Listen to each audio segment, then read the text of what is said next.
ভারতীয় সেনার অপারেশন সিন্দুরের কথা ৮ থেকে ৮০ আজ সবাই জানি, কিন্তু জানেন কি অপারেশন পোলোর কথা?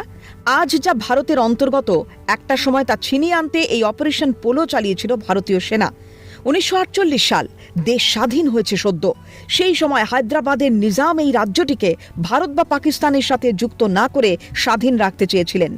নিজাম ছিলেন অত্যন্ত ধনী এবং তিনি চেয়েছিলেন তার ব্যক্তিগত সম্পত্তি ও রাজকীয় ক্ষমতা বজায় রাখতে। ভারতের সাথে যুক্ত হলে তার সম্পত্তি সরকারি হয়ে যেত, যা তিনি চাননি।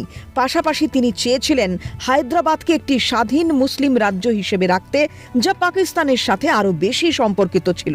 ফলে স্বাভাবিকভাবেই ভারতের সাথে যোগদানের শর্তগুলি মেনে নিতে রাজি ছিলেন না নিজাম। তবে হায়দ্রাবাদের মানুষের সামন্ততান্ত্রিক কাঠামোয় দম বন্ধ হয়ে আসত, দিতে হতো উচ্চ কর। শেষ পর্যন্ত ভারত হায়দ্রাবাদকে নিজেদের নিয়ন্ত্রণে আনার জন্য অপারেশন পোলো নামে একটি সামরিক অভিযান চালায়। এটি ৯ সেপ্টেম্বর শুরু হয়, ১৭ সেপ্টেম্বর নিজামের আত্মসমর্পণের মাধ্যমে শেষ হয়।